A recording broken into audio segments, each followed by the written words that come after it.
আমি নিয়মিত নামাজ পড়ি, আমার নামাজ কবুল হচ্ছে কি হচ্ছে না দুনিয়াতে বোঝার কোনো উপায় আছে কি প্রিয় ভাই? না, আপনার নামাজ কবুল হচ্ছে কি হচ্ছে না বোঝার কোনো উপায় নাই। তবে সালাফগণ বলতেছেন, যখন কেউ নেক কাজ করে, এই নেক কাজের কারণে তার মনের মধ্যে ইমানের একটা আনন্দ আছে, আল্লাহ তার অন্তরের মধ্যে একটা সাকিনা ঢুকাই দেন। তার নামাজ তাকে বলে আমি আমার সাধ্যের মধ্যে চেষ্টা করছি, আলহামদুলিল্লাহ। তাহলে আশা করা যায় আল্লাহ কবুল করতেছেন। কিন্তু আপনার নামাজের পর আপনারই মনে হয় কি নামাজ পড়লাম রে, মনোযোগ রাখতে পারলাম না, কিছু না, এটা কি লোক দেখানোর জন্যই পড়তেছি না কি জন্য? আপনার নামাজ আপনাকে বলবে আপনি কেন পড়তেছেন, আপনার অন্তর আপনাকে একটা সাক্ষী দিবে। তবে অল ওভার কোনো কিছুতেই আমরা বলতে পারবো না এটা কবুল হচ্ছে কি হচ্ছে না। কবুল করার মালিককে, কবুল করার মালিককে। তবে কিছু জিনিস আছে ভাই, আমরা বুঝতে পারি যে এটা একটা কবুল হওয়ার একটা সিস্টেম আছে। আপনার একটা মোবাইল আছে, আপনি বলছেন আপনার বন্ধুকে যে ধর আমার মোবাইল দিয়ে কল কর, নে কল কর, আমার মোবাইলে 300 টাকা আছে, 70% চার্জ আছে, নেটওয়ার্ক ভালো আছে, কল কর। আপনার বন্ধু আপনার থেকে নিয়ে গেছে, যাই বলে হ্যাঁ চার্জও দেখা যাচ্ছে, টাকাও হয়তোবা দেখা যাচ্ছে বা বলে দিছে, কিন্তু দোস্ত তোর না দেখলাম ফিঙ্গার দেওয়া, আবার দেখলাম আইফোন হলে তো তোমার জন্য আবার চোখ মারা আছে, এইটা পাসওয়ার্ডটা একটু খুলে দাও। আপনার মোবাইলে চার্জ আছে, টাকা আছে, নেটওয়ার্ক আছে, সব আছে, কিন্তু পাসওয়ার্ড খোলা নাই। পাসওয়ার্ড না খোলা থাকলে কলও করা যায় না, কিছুই করা যায় না, ঠিক কিনা?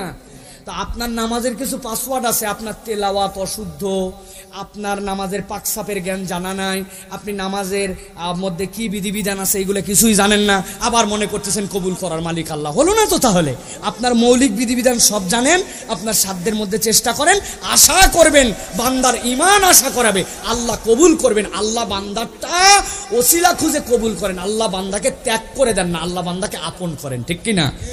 আল্লাহ আমাদেরকে বোঝার তৌফিক দান করুন, বলেন আল্লাহুম্মা আমিন।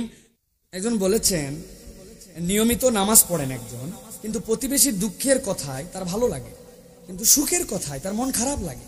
প্রশ্ন হলো কেন এমন হয়, এ থেকে পরিত্রাণের উপায়গুলো কি কি? প্রিয় ভাইরা, আপনাদের কাছে খুব চমৎকার একটা প্রশ্ন এই ভাই করেছেন। প্রিয় ভাইরা, অনেকে আমরা বলি গর্ব করে, আল্লাহ যাই করি আমার কারো মনে আমার কারো জন্য হিংসা নাই। আমরা মুখে খুব ফাটাফাটি এই ঘোষণা দেই না ভাই? কিন্তু এই যে হিংসা আছে কি নাই, এটার মানদণ্ড কি, মিটার কি? জ্বর আসলে বগলের মধ্যে আপনি থার্মোমিটার দিচ্ছেন, পো পো করে 101, আপনি বুঝছেন এখন নাফা খাওয়া লাগবে, ঠিক না ভাই? দুধের মধ্যে ল্যাক্টোমিটার দিচ্ছেন, পানি আছে কি নাই পরীক্ষায় বের হয়ে গেছে, তো আপনি যে ঘোষণা দিচ্ছেন আমার হিংসা নাই, আমি বিরাট ভালো মানুষ, কিন্তু আপনার প্রমাণ কি? তারা মুহাক্কিক আলেম, তারা বলতেছেন প্রমাণ হচ্ছে কারো কল্যাণে, কারো উপকারে, কারো ভালোতে আপনার ভিতরে জ্বলে কি জ্বলে না। যদি আপনার ভিতরে জ্বলে তাহলে আপনার মুখের কথার দাম নাই, আপনার অন্তরে হিংসা আছে, ঠিক কি না? আর যদি কারো উপকারে অন্তর থেকেই ফিল করেন না, এই ওর ছেলেটা আমেরিকা চলে গেছে, আলহামদুলিল্লাহ আমেরিকা চলে গেছে, যাক আল্লাহ যদি আমাকে তৌফিক দেন আমিও ইনশাআল্লাহ আমেরিকা যাওয়ার, আল্লাহ আমাকে যেন আমার সন্তানকেও ব্যবস্থা করে দেন।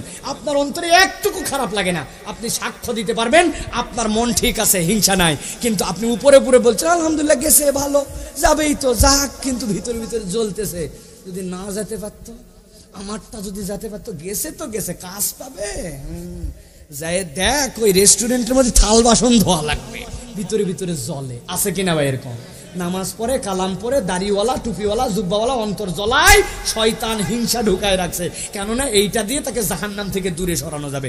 মুমিন হিংসা করবে না, মুমিন কামনা করবে, ঠিক কিনা? আপনি বুদ্ধি খাটান, বুদ্ধি খাটাই কামনা করেন আপনি। আমি কতবার গল্প করছি, এক রাজা 2 জনের ফাঁসি দিছে, দেওয়ার পরে রাজা বলছে যে তোমার শেষ ইচ্ছা কি বলো, যেটা বলবে এটা পূরণ করা হবে। ওই লোক ছিল বুদ্ধিমান, ও বলছে রাজামশাই আমি 1 গ্লাস খেজুরের রস খায় মরতে চাই। রাজা বলছে চৈত্র মাসের দিন, শীতকালে হবে রস, 6 মাস পরে, এখন তুমি আজকে কালকে তোমার ফাঁসি হবে, তুমি কোত্থেকে তুমি খেজুরের রস খাবে? বলছে রাজামশাই ওই শীতকাল পর্যন্ত বেঁচে থাকতে আমার কোনো আপত্তি নেই। আরেকটার যেটার ফাঁসি দিছে ও চিন্তা করছে আমার এর কাছেও তো অফার দিছে, রাজামশাই তোর কি ইচ্ছা? তাহলে রাজা যেহেতু বলছে, রাজার কথা মুখের কথা, উপায় নাই তো। ও তখন বুদ্ধি খাটায় বলছে এই তোর তোর তোর কি মনের কামনা? বলছে রাজামশাই আমার তেমন কোনো কামনা না, আমার একটা ইচ্ছা, আপনার পরে আপনার আসনে কে উত্তরাধিকার হবে তার মুখটা দেখে মরে যেতে চাই। রাজা বলছে ওরে বদ, আমি কেবল ইয়াং, আমার ছোট বাচ্চা, কবে ওই রাজা হবে, কবে উত্তরাধিকারে বসবে তার মুখ দেখে মরবি। বলছে রাজামশাই অতদিন পর্যন্ত বেঁচে থাকতে আমার কোনো আপত্তি নেই। দেখেন, ইমানদারের বুদ্ধি হবে মাথা খাটানো। সে হিংসা করে কেন জ্বলবে পুড়বে? তার তো বুদ্ধি হবে, আল্লাহ ওরে দিছেন, আরো বাড়ায় দেন, আপনি আমাকেও দেন, আল্লাহ ওরেও দিবে আপনাকেও দিবে, ঠিক কিনা? কিন্তু আপনি উপরে উপরে বলছেন না আমার হিংসা নয়, না, আগে মিটার দিয়ে পরীক্ষা করে দেখেন, মিটার দিয়ে গেলাম, ঠিক কিনা?